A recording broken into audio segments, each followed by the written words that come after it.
Fuck.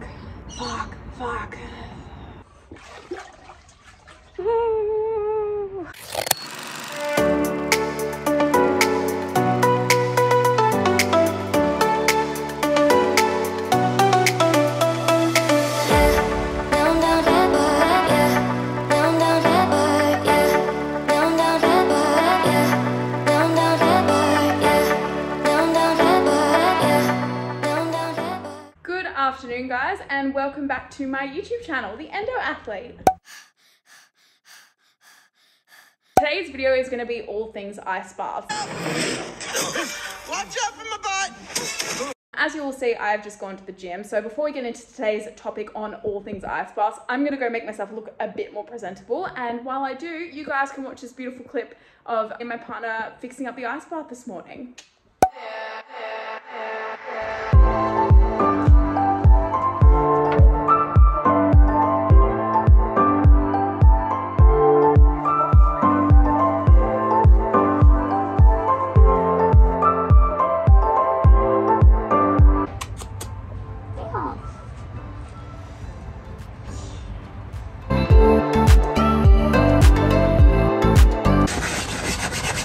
I feel like the bath's not doing much. Kind of looks like a condom.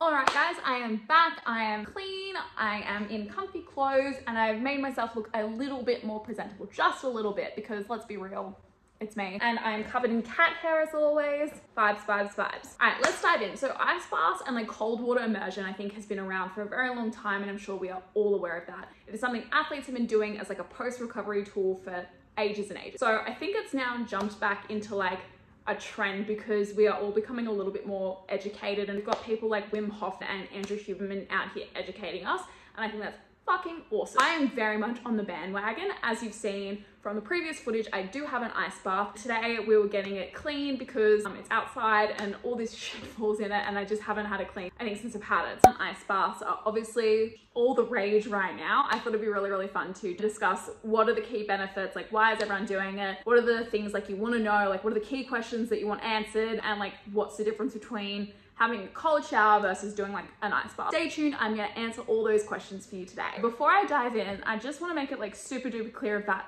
wasn't already obvious. I am not an expert. Disclaimer, I'm not an expert. I guess passing on what I have learned. I will link Andrew Huberman's podcast in the description below, as he is someone that I got like most of my information from. But yeah, there's heaps of resources out there, heaps of scientific studies that have been done. But yes, I'm not an expert. Let's discuss. There are definitely physical benefits and there are mental benefits to doing like cold water immersion therapy. Let's start with the physical benefits.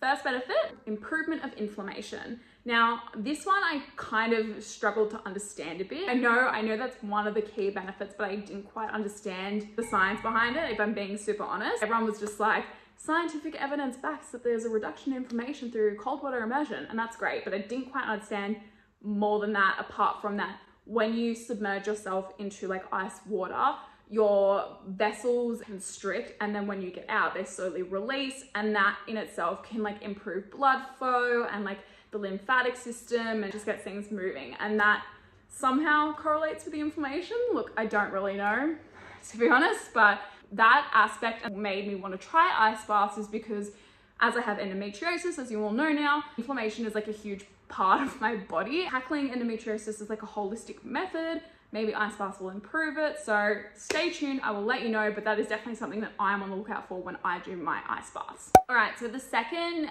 key physical benefit that I have picked up is the improvement of performance. Now, I'm actually gonna read this because this was like a study done by some people that Andrew Huberman referenced about the effect of ice baths and cold water immersion therapy on performance. So basically, a study was done that concludes cold water immersion was an effective recovery tool after high intensity exercise. And not only that, but they observed improvements of muscular power and a decrease in muscular soreness. How bloody good is that? On the flip side of that, I think one thing you guys need to be aware of as well is that if you are primarily strength training because your goal is strength and muscle hypertrophy, ice baths immediately after that training is not a good idea. The reason for this, and this is again like my very limited understanding, is that when you're like trying to build muscle and muscle hypertrophy, you need your muscles to like really break down and then like rebuild and recover to like grow. Ice baths kind of don't make that process good, essentially. So Huberman suggests that if you are like, if strength training and muscle hypertrophy is like your goal, to avoid ice baths for the 4 hours following your training. So just a little PSA with that. Physical benefit number 3, improvement in metabolism and weight loss. How fucking cool is this? How cool is this? This was something like I actually didn't know when I started doing my ice baths. This is just like a sneaky little bonus. By the way, when you do an ice bath, you're burning a lot of calories. Woo. So again, this is quite sciencey, so I won't go too far into it because I don't really understand it. But basically in your body, if I understand correctly, in your body, you've got white fat cells and brown fat cells. And brown fat cells are the ones that you want. They are the good ones. They are the thermogenic ones. They keep you warm. They're the good ones. The white fat is the not good ones. It's like the extra flubbery bits in your body you just don't want. And they are fucking everywhere, man. When you're doing cold water immersion therapy, the white fat in your body can then convert to the brown fat. Brown fat is what generates heat, which increases your metabolism, which therefore burns calories. Look, you know what? I don't even need the fucking explanation. Like, that's good enough for me. I love a little calorie burner. The takeaway from that is if like weight loss is like super important to you, if that's like a goal, it can help because, you know, your body is then burning calories. It's not some magical fucking weight loss tool, but like how good is that you can also burn some calories while doing an ice bath? We love it. If this is something that you really are like, oh, I wanted to get like look into ice baths because I would love to increase my metabolism, that's really a goal. You want to do an ice bath to the point where you're shivering. Again, a little bit sciencey here, but when you start shivering, a molecule called succinate is released. And apparently succinate plays a very key role in activating brown fat thermogenesis. Not sort of my area, not super sciencey, but very good to know that if you are very like, yep, I want to do ice baths for the metabolism benefits, looking into like getting to the point of shivering is something to keep in mind. Obviously, again, please, please, please do it safely. Don't do anything stupid. Don't like, if you're first time doing an ice bath, don't fucking just dive in. Test the waters, super important, be safe. The last physical benefit I think we can take away from ice baths is the fact that the more you do ice baths, the more you kind of adapt and get used to being in the cold. That is really, really good, particularly for me who's currently in winter in Sydney. It is fucking freezing outside, like it is so, so cold. So I'm hoping that the more ice baths I do, and like the science backs this, that the more ice baths I do, at the lower temperature, the more I get used to being in like cold situations. I even was listening to a different Andrew Huberman podcast the other day. And he was saying, like, he was talking to this lady who's Danish, who's like, did like a whole study on cold water and like heat, the way that all works. Super, super interesting. She was saying that like the Danish, I think it's the Danish people, leave their babies outside when they're really young to get used to the cold because they like have such cold environments. So they just want them to build their immune system up, get sick, adapt to the cold so that when they grow up, they're just used to it, which I thought was like super duper interesting. Fun fact. All right, let's move on now to the mental benefits. So this episode's actually quite sciencey. Who am I? Cold water immersion therapy can increase dopamine levels. And if you don't know, dopamine is that chemical that is released from your brain that makes you feel really, really happy. I'm not saying necessarily that when you get in an ice bath, you're immediately gonna be like, oh, I feel amazing. In fact, you're probably gonna feel like shit. You're gonna be freezing your fucking tits off. But afterwards, I promise you, you will feel great because of that release of dopamine from your brain. Not only that, there is an increase in adrenaline, otherwise known as epinephrine. I think I pronounced that correctly, I don't know. But that release in epinephrine, the basic takeaway is that it increases your mental activity and mood. The next mental tip is building resilience. So when you experience stress in your day-to-day life, like if you're having a really intense work day or things like that, that stress is actually the consequence of the increase of norepinephrine and epinephrine in our brain and in our body.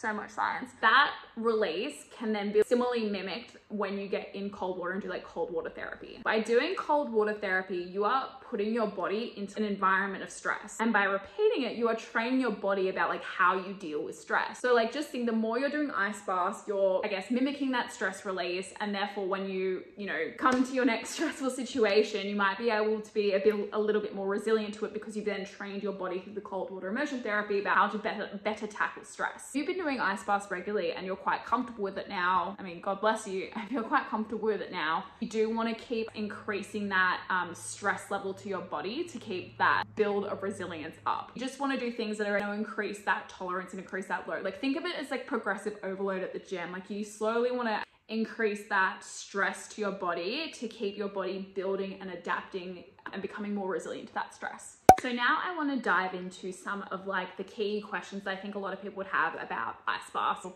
cold water immersion. Question number 1, how long should you do an ice bath for? Huberman says you should aim to do an ice bath for 11 minutes divided into 2 to 4 sessions per week. How cold should the water be? This is actually quite individual because everyone has a different like tolerance to what they can handle and what they can experience with the cold. I think when you're starting out, just obviously ease yourself in. I always use a thermometer to measure the temperature of the cold, so I know exactly what I'm getting myself into. Definitely you don't have to go, straight into the fucking bloody frozen lake. Honestly, ease yourself in. Rule of thumb, according to Huberman, is that you want to place your mind into a sense of like, whoa, holy shit, this is really uncomfortable, but I can safely stay in it without dying. Really, really important. Please, please ease into it. Take it easy. Don't do anything crazy. So what's the difference between doing an ice bath or a shower or just walking out into the cold? Most importantly, you can reap the benefits that we discussed before from doing either 3 of those things: an ice, like cold water immersion,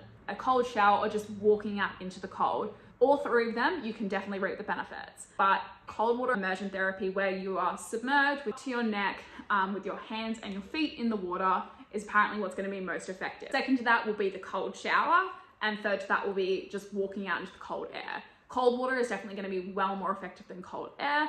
And yes, the submersion is going to be more effective than the shower. I don't know, like I would rather do a cold plunge than do a cold shower. Like I feel like the being blasted with water, it just doesn't seem fun. Like I've actually tried both and I much prefer doing the cold water like immersion than the shower. All right guys, so I hope I explained some things clearly. Look, clearly there was a lot that I couldn't quite get my head around. Some of it's quite sciencey, but I did my best to just, I guess, explain some of the key benefits. So just to wrap up, some of the key benefits are improvement of inflammation, improvements to physical performance, improvements to metabolism and burning calories, lasting longer in physical temperatures, improving your mood, and building resilience. I hope that has been somewhat helpful and informative. I apologize if I absolutely butchered anything. As I said, not an expert. I will link Huberman below and you can check it out if you want to know a little bit more. Now I'm going to show you exactly what it looks like and you can see me struggle through an ice bath. It's actually Saturday night here, so I'm going to film tomorrow morning when I get back from my run and I'll put it here and you can watch. Thanks guys. Good morning guys, happy Sunday. I have just got back from my run and now it is time for the ice bath. First things first, gonna measure how cold it is. Pull out the bad boy new topper off.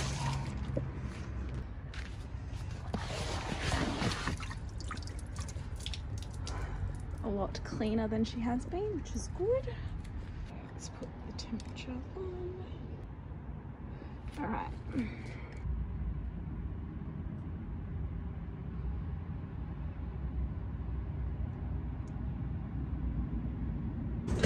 Look, whatever it was, 14 degrees. It's pretty cold.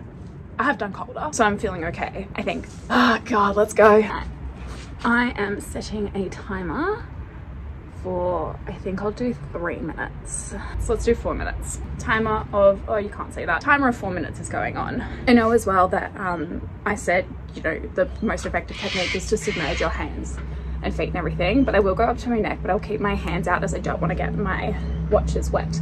Even though both water resistant, I just don't want to get them wet because it'll be annoying to wear wet watches all day. Okay, let's go.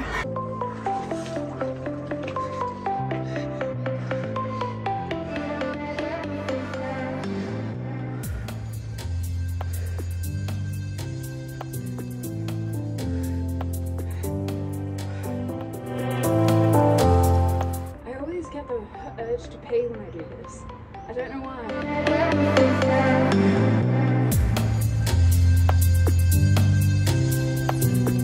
Trying to breathe in through the nose and out through my mouth. It does get a little bit more comfortable the longer I think you're in it. Oh, that's not true. But I think the initial shock of getting in is the worst. And it causes you to hyperventilate to a degree. 2.5 minutes to go.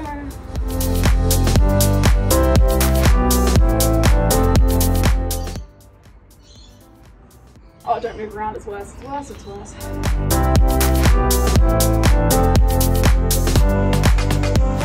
Fuck, fuck.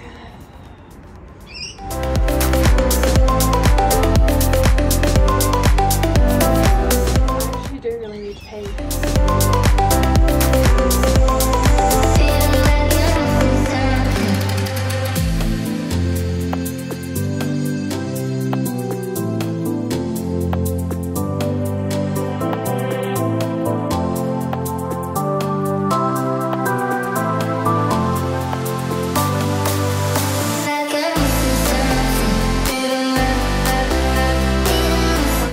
Brave enough to put my face in, but not today. Guys, it's fucking gone.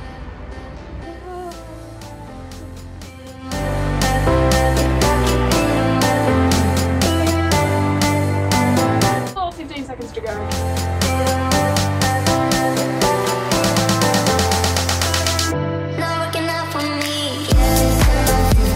Done. Time is going off. Oh, it's hard to get up.